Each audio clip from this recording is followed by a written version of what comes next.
Hello, Potato, and welcome to Weekend Magic for April the 1st, 2023. It's April Fool's Day, but there's no tricks here on Void of Intelligence because, honestly, ever since Think Geek died, kinda killed April Fool's Day for me. They have the best April Fool's jokes, and they are gone, in the most unfunny way possible, being devoured and destroyed by GameStop. So nothing much interesting this week.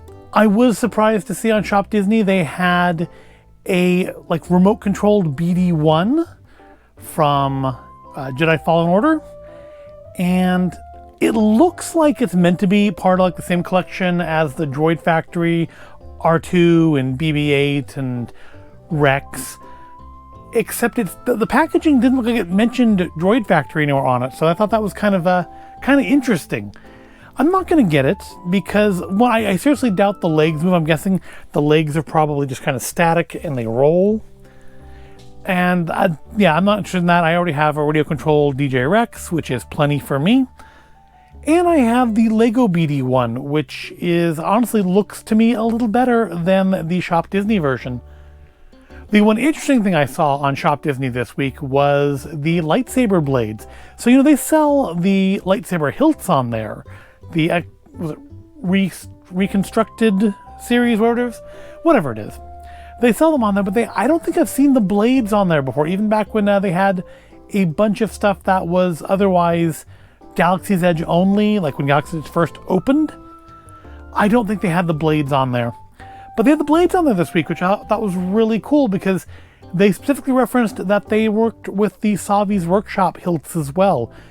Which is nice because, let's say, and this is not personal experience, my blades all work fine, but let's say, your nephew got a hold of your Savi's Workshop saber, or even one of your nice sabers, your Luke or your Rey or your whoever, and, decided to just give it a good whack and broke the blade, and you couldn't replace it because you couldn't order them from Disney. So it's nice that they're on there. I don't know if they're still on there. I haven't looked today, but it's nice that they put them on there because with the exception of the Darksaber, none of those hilts come with blades to my knowledge. I don't believe they do. So if you don't have a Savi's Workshop blade and you haven't purchased one from the parks, you have all those hilts you could be collecting and no blades to put in them, but they fix that, which is I think pretty cool. They're like $55 though, which is less cool, but they are nice blades. The only thing of interest is today is the release of the new Indiana Jones Lego sets, or at least 3 of them. It does appear that the Temple of Doom set is probably never going to actually come out because for some reason they decided to make Short Round with really, really stereotypical eyes. And bad idea. So I think we're probably never going to see that kit hit stores, but we are supposed to get the fighter plane set, the Lost Temple set, and then of course the big opening Raiders of the Lost Ark Temple of the Golden Idol, I don't know what it's called, but it's the one with the fertility idol in it, which of course I do like the fertility idol. I've actually got one right there behind Pennywise. Of course I have a much nicer full-size one on a shelf in another room because it doesn't fit in here. But I kind of want that set solely because it does come with a fertility idol piece. Just like I kind of want the Lost Temple set solely because it comes with a Lego Ark of the Covenant. And then I want the fighter plane set because it's the fighter plane. I just think it looks cool. It comes with Sean Connery, it comes with Harrison Ford, it comes with a cool looking little fighter plane. So there's a very good chance that as this video releases, I will be in line outside the Lego store. But that's enough of the chatter. Let's get to the main focus. Last week I did say that I expected this week we would be looking at the 1930s Disney 100 Decades collection, at least the bits of it that we bought. And we didn't buy much. We didn't get the plush because we're just not doing the plush. My wife was not into the backpack on this one. There was no toy. The Magic Band, 1, I don't go to Disneyland enough to need a collection of Magic Bands. 2, it was a pre-order anyway, so it still wouldn't be here even if I had ordered it. And 3, I'm not really that into Clarabelle Cow and Horsecollar. So that leaves just a couple of small things. And of course, for small things, we do need to go down there. So let's counter to the usual. Start with the biggest of the small things, the ears. My wife picked these out. The ears are generally her thing more than mine.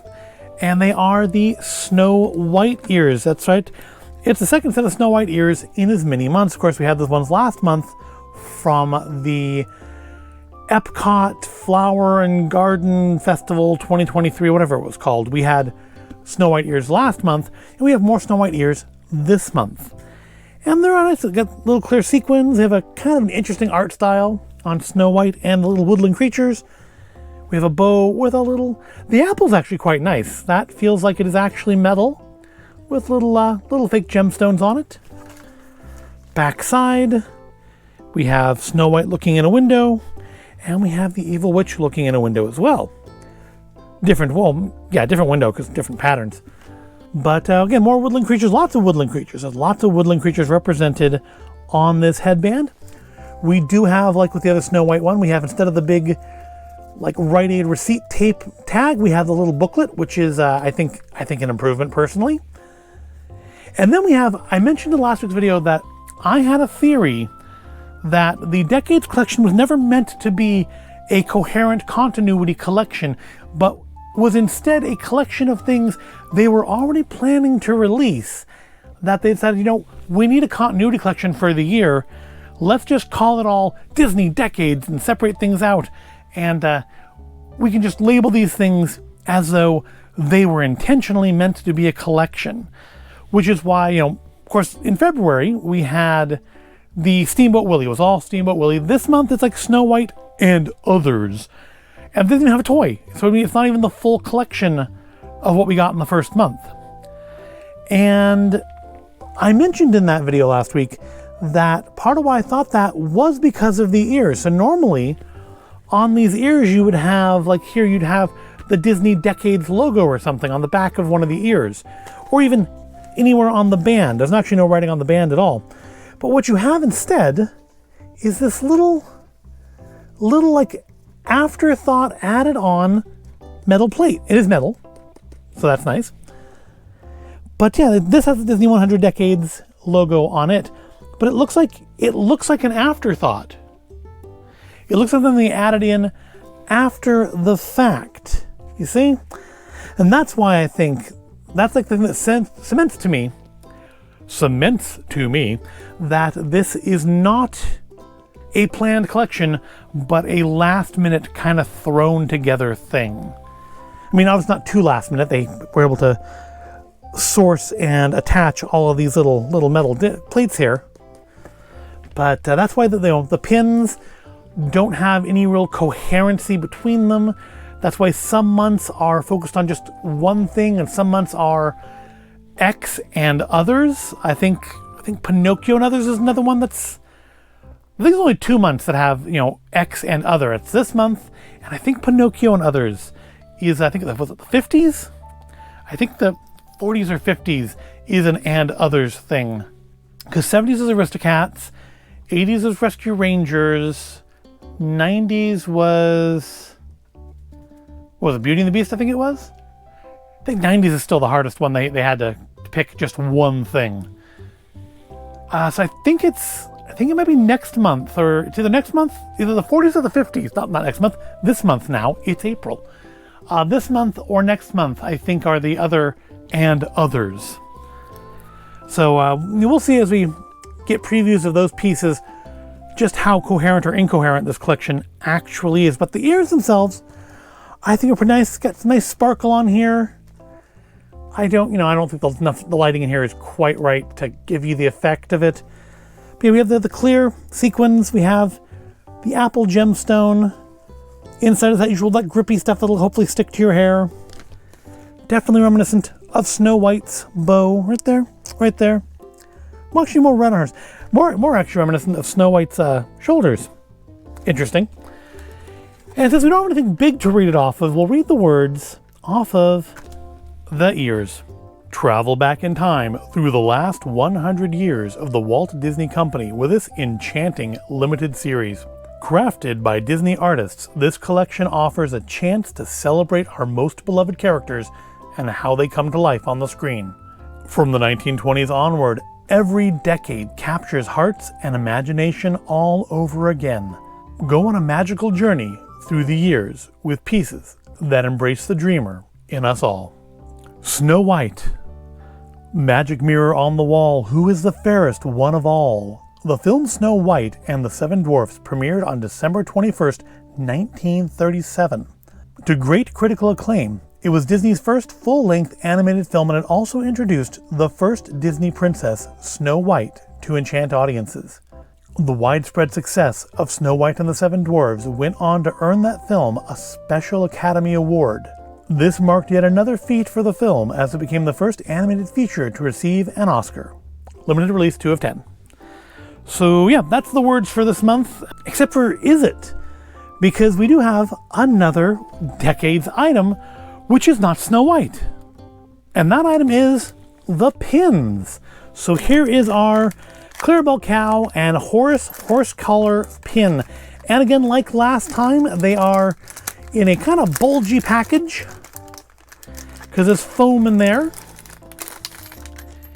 And yeah, these are bigger than I thought they would be. As we're last month with Steamboat Willie, the pin was a little bit smaller than I expected, at least for the price.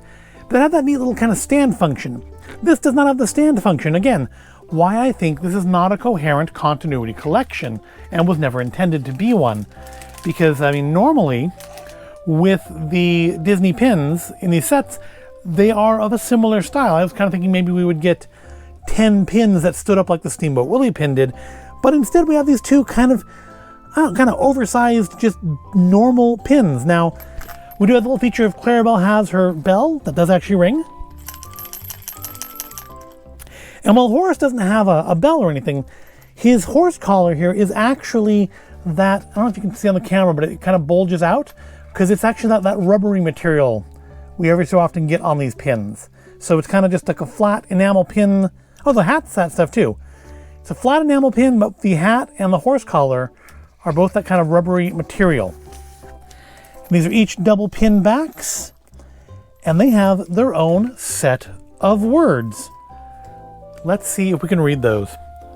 Clarabelle cow and Horace Horsecollar. Move over and make room for a fun, dynamic duo of the 1930s. Clarabelle cow and Horace Horsecollar both appear in many Mickey Mouse cartoons and are often paired together. Clarabelle is known for her love of singing and dancing, and Horace for his loud laugh and varied musical talent. So yeah, a little bit different. But we do have our pin. We got that kind of fold thing. We have the foam in the middle, I guess, to protect the card from the double pin backs. They are, of course, Mickey backs. And yeah, they're nice. They're bigger pins than I thought they would be. They're nice enough pins. If they were not part of this collection, I probably would not have bought them. Let's be just totally honest here. But they are part of the Decades collection, and we bought that Disney 100 Years of Wonder board. We need stuff to put on it, and I kind of wanted one side to be just these Decade pins. So, I mean, yeah, and I said even from the beginning that regardless of what this all ended up being, I was in for the pins. And I meant it. I'm in for the pins. We will try to get the next 8 pins at the very least. Ears, backpacks, whatever else may vary. I think plush is probably just ruled out. But ears and backpacks, and if there are toys, may vary. But pins are definitely the thing we're going to get from the Decades collection. Now, since we only bought 2 things from the set, we actually didn't qualify for free shipping for once, which, I mean, I suppose is actually kind of a nice thing to spend less than, $100. But I figured if I'm going to spend $8 for shipping, why not spend like an extra $10 or $15 and get another pin and get the free shipping?